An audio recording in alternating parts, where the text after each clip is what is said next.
Hello everyone, मेरा नाम है आदित्य मिश्रा। फ्री एजुकेशन में आप सभी का स्वागत है। फ्री एजुकेशन चैनल आप सभी लोग के लिए पिछले 6 महीने के महत्वपूर्ण प्रश्न उत्तर के साथ स्टैटिक जीके का एक सीरीज शुरू करने जा रहा है।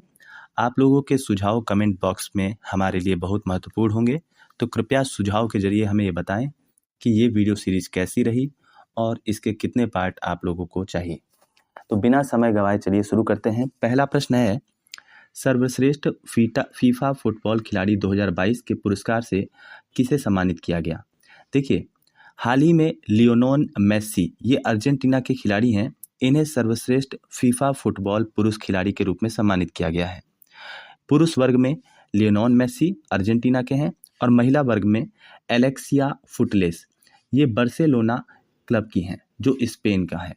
स्पेन से याद रखिएगा कि पुर्तगाल का नाविक जो था वो भारत की रास्ते की खोज की थी और स्पेन से 1492 में एक कोलंबो आया था, कोलंबस, जिसने अमेरिका के रास्ते की खोज किया था, कोलंबस। ठीक है, तो जब भी स्पेन शब्द आता है तो मेरे मन में ये प्रश्न जरूर आ जाता है। खैर, तो लियोनेल मेसी अर्जेंटीना के खिलाड़ी हैं जिन्हें हाल ही में सर्वश्रेष्ठ फीफा पुरुष खिलाड़ी 2022 के रूप में चुना गया है। बात करेंगे 2022 का फीफा वर्ल्ड कप, तो ये 22वां संस्करण था। आयोजन इसका कतर दोहा में हुआ था।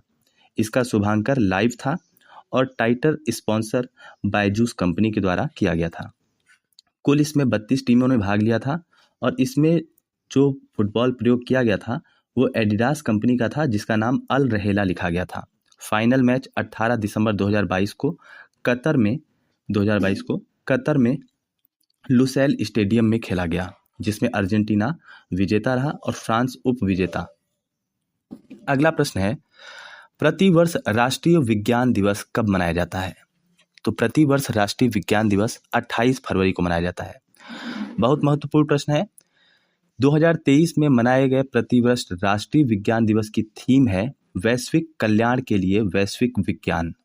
और कुछ समय पहले एक प्रश्न पूछा गया था एग्जाम में कि विज्ञान दिवस किस उपलक्ष्य में मनाया जाता है। कई बच्चों ने इसे सर सीवी रमन के जन्म दिवस का जो है कारण दे दिया, लेकिन ऐसा नहीं है। विज्ञान दिवस भारतीय वैज्ञानिक सर सीवी रमन के रमन प्रभाव की खोज, जिसको उन्होंने 1928 में खोजा था, उस कारण मनाया जाता है। और ये 28 फरवरी 1930 में इन्हें फिजिक्स में नोबेल पुरस्कार मिला था। उसी नोबेल पुरस्कार के दिन को याद करने के लिए भारत में प्रतिवर्ष राष्ट्रीय विज्ञान दिवस मनाया जाता है।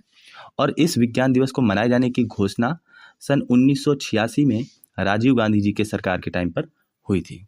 राजीव गांधी जी ही भारत में कंप्यूटर को जो है बहुत ज़्यादा बढ़ावा देने का श्रेय इन्हीं को जाता है। अगला प्रश्न है, उत्तर पूर्व के पहले संपीड़ित बायोगैस संयंत्र का शिलान्यास हाल ही में कहाँ किया गया। तो ये सोनपुर कामरूप जिला असम में किया गया। हाल ही में असम के जिला सोनपुर में उत्तर पूर्व के पहले संपीड़ित बायोगैस संयंत्र का शिलान्यास किया गया।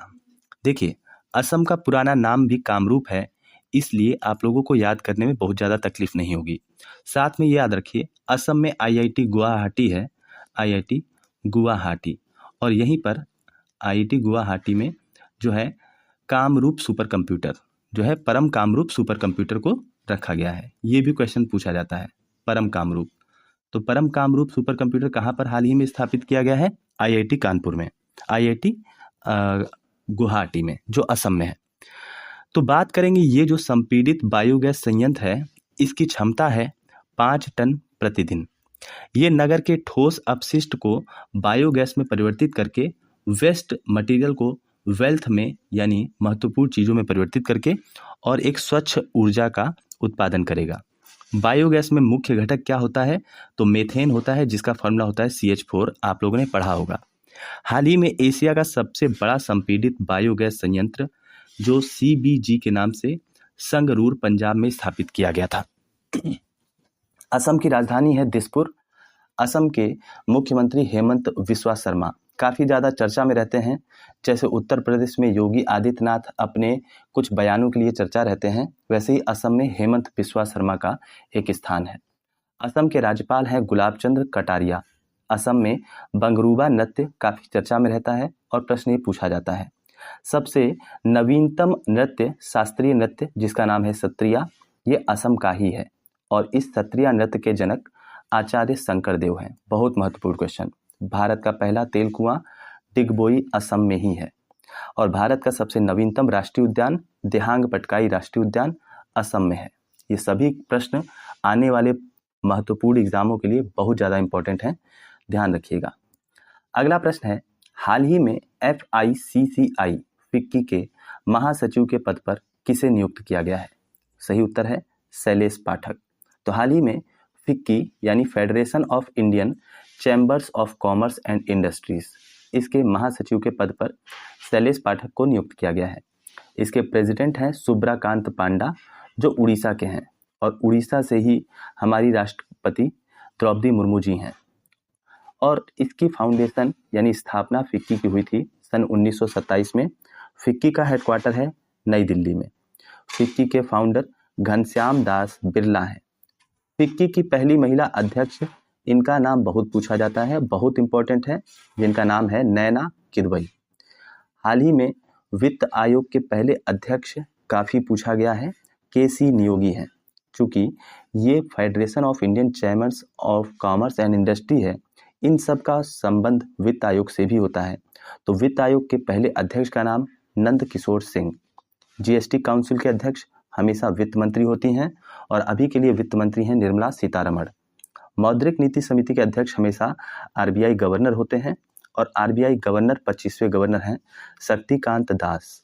सेबी की पहले महिला अध्यक्ष माधुरी पुरी बुच और सेबी का है security exchange board of India. ISRO के हाल ही में अध्यक्ष S सोमनाथ बने हैं और DRDO के अध्यक्ष समीर V कामत। अगला प्रश्न है, प्रतिवर्ष 1 मार्च को कौन सा दिवस मनाया जाता है? तो प्रतिवर्ष 1 मार्च को विश्व नागरिक सुरक्षा दिवस मनाया जाता है। साथ में शून्य भेदभाव दिवस भी और सिविल सेवा दिवस भी मनाया जाता है 1 मार्च को। नागरिक सुरक्षा दिवस 1 मार्च की शुरुआत ये 1990 से हुई थी। 2023 में इसका थीम है भविष्य की पीढ़ी सुरक्षा। शून्य भेदभाव दिवस की शुरुआत 1 मार्च को 2014 से हुई थी। 2023 का थीम है सेव लाइफ। याद रखिए कि अनुच्छेद 17 भारतीय संविधान के अनुच्छेद 17 में अस्पृश्यता का अंत किया गया है, यानी अस्पृश्यता को पूरी तरह से बैन किया गया है अनुच्छेद 17 में, और यही अनुच्छेद 17 शून्य भेदभाव दिवस को प्रोत्साहित करता है।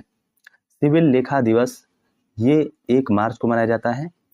हमारे 42वें संविधान संशोधन 1976 के द्वारा अकाउंटिंग ऑडिटिंग के कार्य को अलग किया गया था और इसी में कैग यानी नियंत्रक महालेखा परीक्षक गिरीश चंद्र मुर्मू जो अभी के हैं, इसको समझ लीजिए अनुच्छेद 148 में जोड़ा गया है। हालांकि जो भी अनुच्छेद बाद में जोड़े होते हैं उन्हें अनुच्छेद को 148 का खा से बोला जाता है। तो ये याद रखिए कि कैग जो है ये पहले से संविधान में था, लेकिन 42वें संविधान संशोधन में अकाउंटिंग ऑडिटिंग के कार्य को अलग किया गया था। जैसे कैग एक अलग पद होता है और साथ में एक पद बना है CGA, यानी CGA का एक नया पद बना। इसके बारे में अभी आपको आगे के प्रश्न में बताया जाएगा। हाल ही में CGA के पद पर भारती दास की जगह पर एक दुबे जी नियुक्त हुए हैं। अगला प्रश्न है, 2 मार्च से 4 मार्च तक नई दिल्ली में 8वां रायसीना डायलॉग किस थीम पर आधारित था? तो देखिए, हाल ही में उकसावा, अनिश्चितता, संकट और तूफान में जलता दिया के थीम के साथ रायसीना डायलॉग को आयोजित किया गया। महत्वपूर्ण प्रश्न है ये कि रायसीना डायलॉग कहाँ पर होता है? तो दिल्ली के राष्ट्रपति भवन पर, जो रायसीना हिल्स पर है, जो दिल्ली का रायसीना हिल्स है उसी पर रायसीना डायलॉग होता है जो राष्ट्रपति भवन में है और हमारी राष्ट्रपति द्रौपदी मुर्मू जी हैं। और इस समय रायसीना डायलॉग के समय मुख्य अतिथि के रूप में इटली की प्रधानमंत्री पहली महिला प्रधानमंत्री जॉर्जिया मेलोनी आई थी। महत्वपूर्ण प्रश्न है क्योंकि इटली में पहली बार कोई महिला प्रधानमंत्री बनी है और इसमें 100 से अधिक देशों ने भाग लिया था। अगला प्रश्न है, हाल ही में आयुष मंत्रालय के पहले चिंतन शिविर का आयोजन कहाँ किया गया? तो आयुष मंत्रालय के पहले चिंतन शिविर का आयोजन हाल ही में काजीरंगा नेशनल पार्क में किया गया, जो असम में है। काजीरंगा नेशनल पार्क एक सींग वाले गेंडे के लिए भी प्रसिद्ध है। एक सींग वाले गेंडे के लिए प्रसिद्ध है। साथ में याद रखना है कि आयुष मंत्री कौन है, तो आयुष मंत्री हैं सर्बानंद सोनोवाल। इस शिविर में आयुष के ऊपर रिसर्च पर बल दिया गया, यानी जितने भी आयुर्वेदिक, यूनान, योगा, इन सब पर बल दिया गया है कि इन पर रिसर्च किया जाए और हमारे चिकित्सा पद्धति में इन सबको बढ़ावा दिया जाए। हाल ही में एक स्मार्ट कार्यक्रम शुरू किया गया था जिसमें आयुर्वेद में वैज्ञानिक अनुसंधान को बढ़ावा देना इसका उद्देश्य था। 2022 का जो आयुर्वेद दिवस है उसकी थीम है हर दिन हर घर आयुर्वेद। आप महत्वपूर्ण प्रश्न के साथ ये कमेंट बॉक्स में जरूर लिखिए कि आयुर्वेद दिवस कब मनाया जाता है।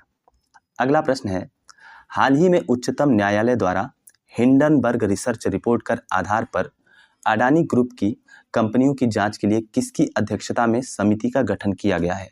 आपको मालूम होगा कुछ समय पहले तक भारत के गौतम अडानी विश्व के दूसरे सबसे बड़े अमीर व्यक्तियों की सूची में उनका स्थान था, लेकिन हाल ही में हिंडनबर्ग की रिपोर्ट आई और कई ऐसे मामले थे जिसकी वजह से इनकी कंपनी पर लोगों ने प्रश्न चिन्ह खड़ा किया और इनके शेयर काफ़ी गिर गए। तो इसकी जांच करने के लिए भारत सरकार ने हाल ही में अभय मनोहर सप्रे के अध्यक्षता में एक टीम गठित की है। अभय मनोहर सप्रे। हिंडनबर्ग एक अमेरिका की एजेंसी है और हाल ही में हिंडनबर्ग की रिपोर्ट अडानी ग्रुप पर बाजार में हेरा फेरी और मनी लॉन्ड्रिंग का आरोप लगाते हुए एक प्रकाशित की गई थी और इस रिपोर्ट के ही कारण भारत में अडानी ग्रुप काफ़ी ज़्यादा शेयर के रेट गिरते गए। इस रिपोर्ट में कहा गया था कि अडानी ग्रुप की टैक्स हैविंग कंट्री में बहुत सी फर्जी कंपनियां हैं जो मनी लॉन्ड्रिंग करती हैं। कुछ महत्वपूर्ण केस के बारे में देख लेते हैं। बहुत ज़्यादा पूछे जाने वाला केस है केशवानंद भारती केस। ये 24 अप्रैल सन 1973 को आया था और अगर भारतीय संविधान का कोई लैंडमार्क जजमेंट है तो यही 24 अप्रैल 1973 का केशवानंद भारती केस है। इसी को मूल ढांचा यानी बेसिक स्ट्रक्चर कहते हैं, क्योंकि पहली बार था संविधान में कि किसी केस की सुनवाई के लिए 13 जजों की बेंच बैठी थी। जैसे हिंडनबर्ग रिपोर्ट के लिए अभय मनोहर सप्रे की एक टीम गठित की गई है, वैसे ही केशवानंद भारती थे। ये 1973 की बात है। भारत में जमीन के बंटवारे के लिए कुछ विवाद था और इसमें पहली बार 13 जजों की बेंच बैठी और एक फैसला दिया गया कि संविधान के कभी भी मूल ढांचों में किसी भी प्रकार का बदलाव नहीं किया जाएगा। लेकिन मूल ढांचे क्या हैं उनको बारी बारी समय समय पर सुप्रीम कोर्ट बताते जाएगा। फिर भी याद रखिए कि 1973 के बाद 42वां संविधान संशोधन 1976 आता है और इस संविधान संशोधन में काफ़ी ज़्यादा संविधान को बदला जाता है। यहाँ तक कि हमारे प्रस्तावना में समाजवादी, पंथ निरपेक्ष और अखंडता जैसे शब्द भी जोड़े जाते हैं, क्योंकि अभी तक सुप्रीम कोर्ट ने ये तो कह दिया था कि किसी भी तरह से संविधान के मूल ढांचे में बदलाव नहीं हो सकता है, लेकिन मूल ढांचा क्या क्या है इसको बताने में सुप्रीम कोर्ट अभी टाइम ले रहा था। फिलहाल के लिए अब ऐसा हो गया है कि किसी भी प्रकार से संविधान के मूल ढांचे में कोई बदलाव नहीं किया जाएगा। हाल ही में 99वां संविधान संशोधन इसी का एक उदाहरण है। अगर आपको मालूम हो तो कमेंट बॉक्स में जरूर लिखिए। एक पुट्टा स्वामी केस है। इसमें निजता के अधिकार को मौलिक अधिकार का दर्जा दिया गया और अनुच्छेद 21 में डाला गया। इसमें आगे है एक नवजोत सिंह जौहर केस। इसमें धारा 377 एडल्ट्री को बैन कर दिया गया। आईपीसी की धारा 377 समलैंगिकता, मतलब समलैंगिकता अब अपराध नहीं है। ठीक है, समलैंगिकता अपराध नहीं है। अगला प्रश्न है, हाल ही में चुनी गई नागालैंड राज्य की पहली महिला विधायक कौन है। हाल ही के प्रश्न एग्जाम में शायद ये पूछा गया है। तो हाल ही में नागालैंड राज्य में चुनी गई पहली महिला विधायक है हेकानी जखालू और एक और है सल्होनुओनु क्रूस।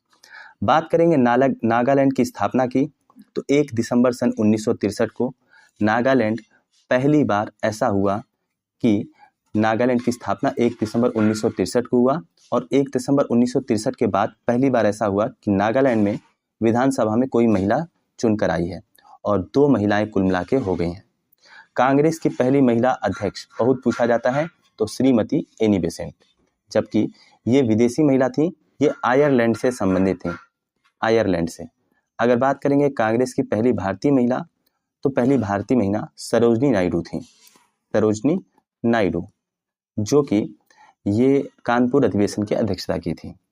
एक क्वेश्चन इसी से याद आ रहा है कि बताइए ऐसा कौन सा राज्य है जिसकी 2011 के जनगणना के अनुसार नकारात्मक जनसंख्या वृद्धि दर रही है। तो नकारात्मक जनसंख्या वृद्धि दर नागालैंड की रही है, न से नकारात्मक और न से नागालैंड, आप याद कर सकते हैं। अगला प्रश्न है, हाल ही में नाइजीरिया के राष्ट्रपति पद पर किसे चुना गया है? हाल ही में नाइजीरिया के राष्ट्रपति पद पर बोला टिनुबू को चुना गया है। अफ्रीका का सर्वाधिक जनसंख्या वाला देश नाइजीरिया है। अफ्रीका का सबसे ज़्यादा जनसंख्या वाला देश नाइजीरिया ही है, इसलिए आपको याद रखना है। अफ्रीका के बारे में जब भी आप पढ़ते होंगे तो आधुनिक भारत के इतिहास में आपने पढ़ा होगा कि यहाँ पर एक केप ऑफ गुड होप है, जिसके जरिए पहली बार वास्को डिगामा भारत पहुँचा था, केप ऑफ गुड होप होते हुए। तो अगर आपको याद है तो कमेंट बॉक्स में लिखिए कि केप ऑफ गुड होप की खोज कब और किसने की, कब और किसने की। नाइजीरिया के बारे में एक आतंकवादी संगठन बहुत ज़्यादा चर्चा में रहता है, जो बोको हराम है। बोको हराम आतंकवादी संगठन नाइजीरिया का है। हाल ही में इन दिनों बहुत ज़्यादा ये एक्टिव नहीं है, परंतु एक समय था बोको हराम आतंकवादी संगठन पूरे विश्व के लिए सरदर्द बना हुआ था। Palm oil river, palm oil river या पॉम ऑयल कंट्री नाइजीरिया को बोलते हैं, और वहीं पर नाइजर नदी है जिसे पॉम ऑयल रिवर बोलते हैं।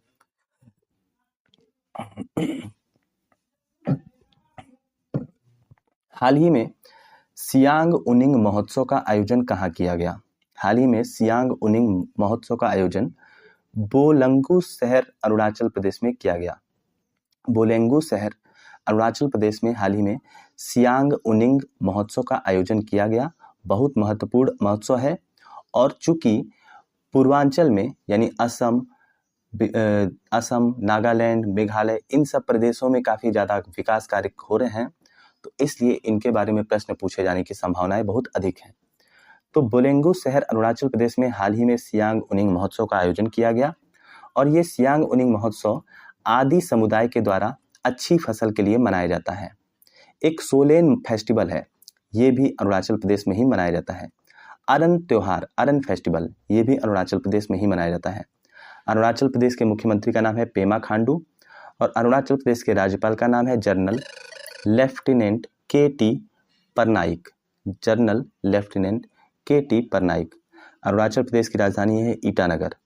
भारतीय संविधान में 55वें संविधान संशोधन 1986 के माध्यम से अरुणाचल प्रदेश को 20 फरवरी 1927 में 24वें राज्य के रूप में शामिल किया गया। तो 55वें संविधान संशोधन 1986 को भारत जो है अरुणाचल प्रदेश को 1987 के माध्यम से 24वां राज्य बनाता है। 1986 में ही पर्यावरण संरक्षण अधिनियम भी आया था, ये चीज़ आप लोग याद रखिएगा। ब्रह्मपुत्र नदी को अरुणाचल प्रदेश में दिहांग नदी कहा जाता है, और ब्रह्मपुत्र नदी जो है अरुणाचल प्रदेश से होते हुए ही भारत में प्रवेश करती है। बोमडिला दर्रा, यांगयाप दर्रा, दिफू दर्रा, ये सब अरुणाचल प्रदेश में ही है। अरुणाचल प्रदेश में नामदफा नेशनल पार्क है, मोलिंग नेशनल पार्क है, और पक्के टाइगर रिजर्व है। बहुत महत्वपूर्ण क्वेश्चन है ये सब।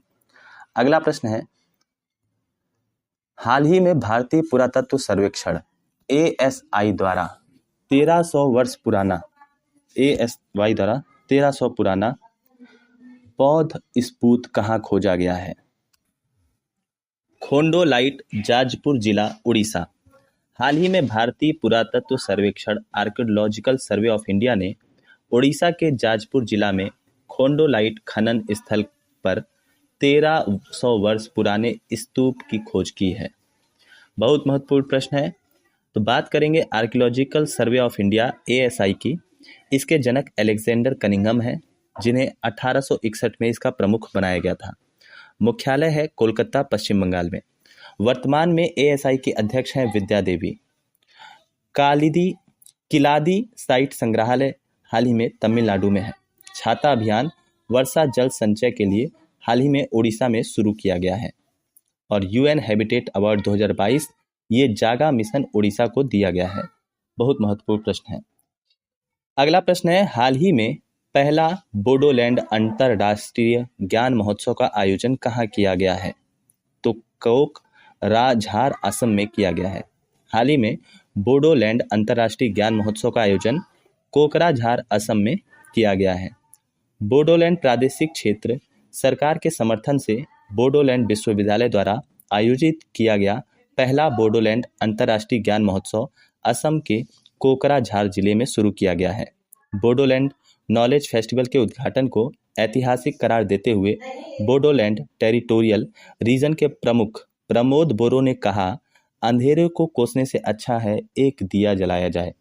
महत्वपूर्ण प्रश्न हो सकता है, इसलिए आप लोगों के सामने ये प्रश्न मैं लाया हूँ। कोक बरोक भाषा ये त्रिपुरा की भाषा है और बोडो भाषा असम की भाषा है।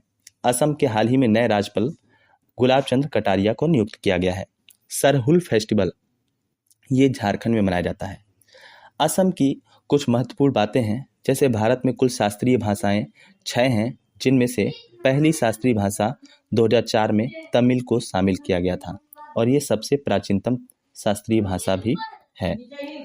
उड़िया सबसे नवीनतम शास्त्रीय भाषा है, जिसे 2014 में शामिल किया गया है।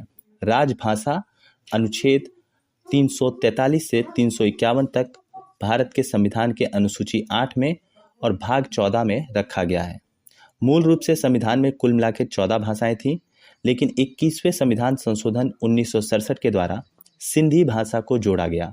फिर 71वें संविधान संशोधन 1992 के द्वारा नेपाली, मणिपुरी, कोंकणी भाषा को भारत के संविधान में जोड़ा गया। 92वें संविधान संशोधन सन 2003 के द्वारा बोडो, डोगरी, मैथिली और संथाली भाषा को भारत में संविधान में जोड़ा गया और इस तरह से कुल मिला के संविधान में 22 भाषाएं हो गई। हमारे भारत की राजभाषा जो है अनुच्छेद 343 में हिंदी को बोला गया है। विश्व हिंदी दिवस 10 जनवरी को मनाया जाता है और राष्ट्रीय हिंदी दिवस 14 सितंबर को मनाया जाता है। प्रथम विश्व हिंदी सम्मेलन 10 जनवरी 1975 को नागपुर, महाराष्ट्र में हुआ था, इसीलिए 10 जनवरी को विश्व हिंदी दिवस मनाया जाता है। अगला प्रश्न है, हाल ही में किसानों ने नैनो यूरिया तरल के बाद नैनो DAP उर्वरक को किसके द्वारा मंजूरी प्रदान की है? तो हाल ही में मनसुख मंडाविया द्वारा किसानों के लिए नैनो यूरिया तरल के बाद नैनो DAP उर्वरक की मंजूरी प्रदान की गई है। DAP क्या है? Di ammonium phosphate. देखिए, 500 मिलीलीटर LDP 500 किलोग्राम DAP बोरी के बराबर होगी। यानी 500 किलोग्राम की जो बोरी काम करती थी यूरिया के लिए, उसको सिर्फ 500 मिलीलीटर यानी आधा लीटर LDP के द्वारा जो है किसान प्रयोग कर सकते हैं और सिर्फ 500 मिलीलीटर नैनो DAP की कीमत 600 से 700 रुपये तक ही होगी। तो किसानों के लिए बहुत ही अच्छा और एक अग्रसर कार्यक्रम लॉन्च हुआ है। ये बात करेंगे भारत के पहले नैनो यूरिया तरल संयंत्र की, तो ये कलोल, गुजरात में शुरू किया गया। दूसरा नैनो यूरिया तरल संयंत्र प्रयागराज, उत्तर प्रदेश में शुरू किया गया। इफ्को की बात करेंगे यानी Indian Farmers Fertiliser Corporation Limited की, तो इसकी स्थापना 3 नवंबर सन 1967 को और इसका मुख्यालय नई दिल्ली में है। अध्यक्ष इसके दिलीप संघानी हैं। अगला प्रश्न है, हाल ही में सशस्त्र सीमा बल SSB का नया DG किसे नियुक्त किया गया है? तो हाल ही में सशस्त्र सीमा बल SSB का नया DG रश्मि शुक्ला जी को नियुक्त किया गया है। रश्मि शुक्ला जी हाल ही में SSB की नई जो है DG नियुक्त हुई हैं, यानी डायरेक्टर जनरल। सशस्त्र सीमा बल की स्थापना सन 1963 में हुई थी और इसका मुख्यालय नई दिल्ली में है। इसके नए महानिदेशक डायरेक्टर जनरल रश्मि शुक्ला जी हैं और सशस्त्र सीमा बल को भारत के भूटान और नेपाल की सीमा पर तैनात किया जाता है। कुछ प्रश्न पूछूंगा मैं आपसे, कितने राज्य हैं भारत के जिनका नेपाल से सीमा साझा होता है? कमेंट बॉक्स में इस प्रश्न को जरूर लिखिए, क्योंकि महत्वपूर्ण एग्जामों में इन प्रश्नों के आने की संभावनाएं काफ़ी ज़्यादा होती हैं। हाल ही में नियुक्त हुए कुछ नए अध्यक्ष, जैसे दिलीप टर्की को हॉकी इंडिया का नया अध्यक्ष नियुक्त किया गया है। भारतीय ओलंपिक संघ की पहली महिला अध्यक्ष PT उषा को नियुक्त किया गया है। हाल ही में chief of defence staff Anil Chauhan हैं। कमेंट बॉक्स में इनके बारे में लिखिए कि किस रेजिमेंट से संबंधित रखते हैं। पिछले किसी एग्जाम में इसको भी पूछा गया है। कई ऐसे प्रश्न हैं जिनको मैं एग्ज़ाम के सेट में जब देखता हूँ तो मुझे ये याद आता है कि ये प्रश्न कहीं ना कहीं देखा हुआ है, इसलिए उनको शामिल किया जाता है। अगला प्रश्न है, हाल ही में किस देश के पूर्व न्यायाधीश A.M. अहमदी का निधन हुआ और इन्हें मुख्य न्यायाधीशों की सूची में कौन सा स्थान प्राप्त है? तो हाल ही में हमारे भारत देश के पूर्व न्यायाधीश A.M. अहमदी का निधन हुआ है और ये भारत के 26वें न्यायाधीश थे, मुख्य न्यायाधीश। सिविल जज से भारत के मुख्य न्यायाधीश बनने वाले भारत के एकमात्र न्यायाधीश हैं A.M. अहमदी। सुप्रीम कोर्ट के कार्यकाल में सबसे लंबा कार्यकाल जस्टिस Y.B. चंद्रचूड़ का रहा है। महत्वपूर्ण प्रश्न है।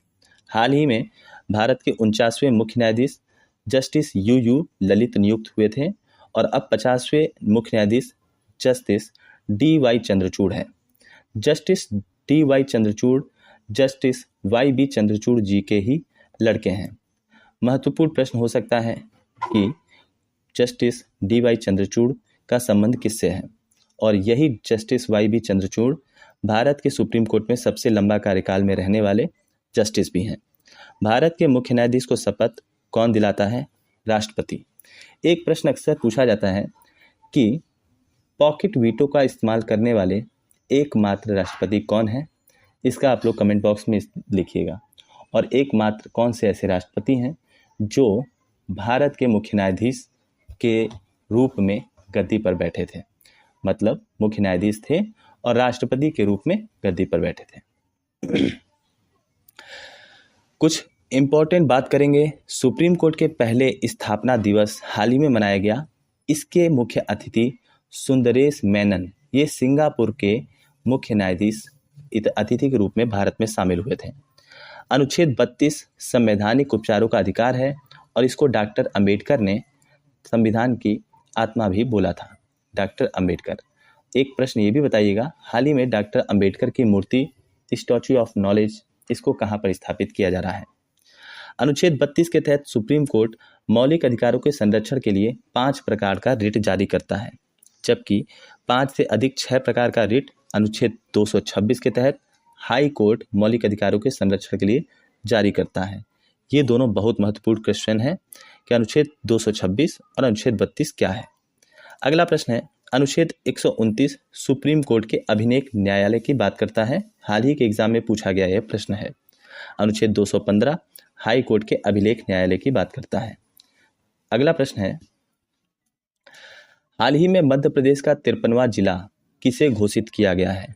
तो हाल ही में मध्य प्रदेश का 53वां जिला मऊगंज जिले को घोषित किया गया है और इसे रीवा जिला से काटकर अलग जिला बनाया गया है। मध्य प्रदेश के रीवा जिला को काटकर और मऊगंज एक नए जिले का स्थापना किया गया है। वन आच्छादित क्षेत्रफल में प्रथम स्थान पर मध्य प्रदेश है। मध्य प्रदेश को टाइगर स्टेट के भी नाम से जाना जाता है। कूनो नेशनल पार्क मध्य प्रदेश में ही है, जहां पर नामीबिया से लाए गए 8 चीतों को डाला गया है। ठीक है, और कमेंट बॉक्स में उस तारीख को लिखिए जिस तारीख को नामीबिया से लाए गए 8 चीतों को कूनो नेशनल पार्क मध्य प्रदेश में डाला गया था, क्योंकि वह तारीख भारत के प्रधानमंत्री नरेंद्र मोदी जी का जन्म दिवस भी है।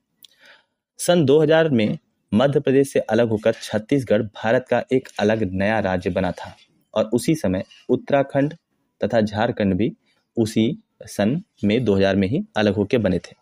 हाल ही में लाडली बहन योजना ये मध्य प्रदेश सरकार ने शुरू किया गया है। लाडली लक्ष्मी योजना मध्य प्रदेश सरकार के द्वारा ही शुरू किया गया है। धुआंधार जलप्रपात ये मध्य प्रदेश में नर्मदा नदी के ऊपर है। हाल ही में प्रवासी भारतीय सम्मेलन 2022 इसका 17वां संस्करण इंदौर मध्य प्रदेश में आयोजित किया गया था, जिसमें मुख्य अतिथि के रूप में गुयाना के राष्ट्रपति जो है मोहम्मद इरफान आए थे। गुयाना के राष्ट्रपति मोहम्मद इरफान।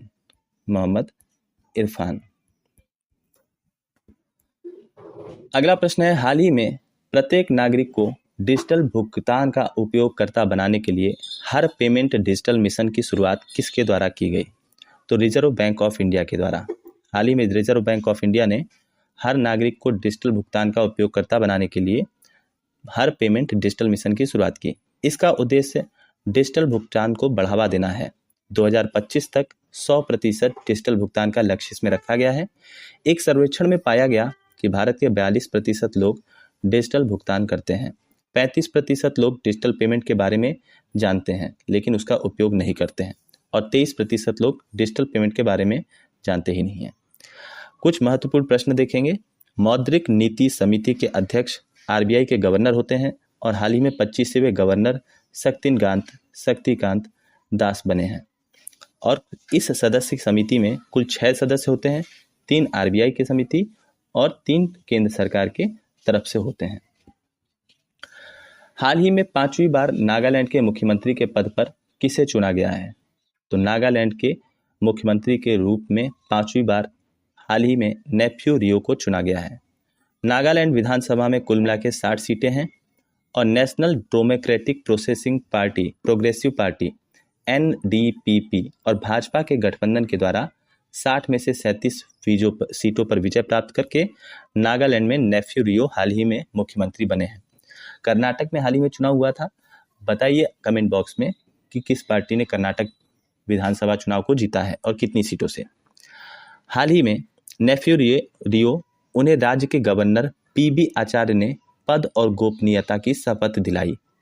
नागालैंड के बारे में कुछ महत्वपूर्ण बात कि भारत का नवीनतम राष्ट्रीय राजनीतिक पार्टी है NPP National People's Party. NPP National People's Party का चुनाव चिन्ह है बुक किताब। नागालैंड की स्थापना 1 दिसंबर सन 1963 को हुई थी। नागालैंड की राजधानी कोहिमा है और माउंट सारामती नागालैंड में ही है। हाल ही में नागालैंड के आचार्य PV आचार्य राज्यपाल के पद पर नियुक्त हुए हैं और इन्होंने ही नेफ्यू रियो को जो है गोपनीयता पद की शपथ दिलाई है। नागालैंड के बारे में एक बात जो मैंने आपको आज बताई भी थी, दोबारा बता रहा हूँ कि एकमात्र भारत का नकारात्मक जनसंख्या दर वाला राज्य नागालैंड है। अगला और आखिरी क्वेश्चन है, हाल ही में 28वें लेखा महानियंत्रक CGA के पद पर किसे नियुक्त किया गया है? तो हाल ही में भारती दास की जगह पर 28वें लेखा महानियंत्रक के पद पर SS दुबे को नियुक्त किया गया है। बहुत ज़्यादा महत्वपूर्ण प्रश्न है। जिस तरह से CGA होता है उसी तरह से CAG एक पद होता है। 1 मार्च सन 1976 को CAG और CGA का पद का सृजन किया गया। CGA का उल्लेख संविधान में नहीं है, लेकिन CAG का यानी कैग का कंट्रोलर एंड ऑडिटर जनरल का पद संविधान के 148 में दिया गया है। भारत के पहले CAG नरहरि राव थे। भारत के वर्तमान में CAG गिरीश चंद्र मुर्मू हैं। नीति आयोग के हाल ही में अध्यक्ष VVR सुब्रमण्यम है। किस समिति को CAG का मित्र और मार्गदर्शक कहा जाता है? तो लोक लेखा समिति। बहुत महत्वपूर्ण प्रश्न। बताइए लोक लेखा समिति में कुल कितने मेंबर होते हैं और लोक लेखा समिति में राज्यसभा, केंद्र सभा या पक्ष विपक्ष कहाँ से कितने मेंबर होते हैं?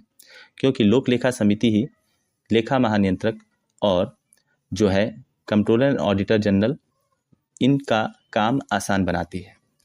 तो इन्हीं सब प्रश्नों के साथ आज का वीडियो मैं समाप्त कर रहा हूं और ये पिछले 6 महीने के करेंट अफेयर का लेक्चर नंबर 1 है और आशा करता हूं कि इस वीडियो से आप सभी को आने वाले एग्ज़ाम में बहुत ही सहायता मिलेगी। वीडियो कैसा लगा कमेंट बॉक्स में ज़रूर लिखिएगा और इसी के साथ मैं आदित्य मिश्रा आप लोगों को धन्यवाद कहता हूँ। फ्री एजुकेशन एक बार फिर आप लोग का धन्यवाद करता है।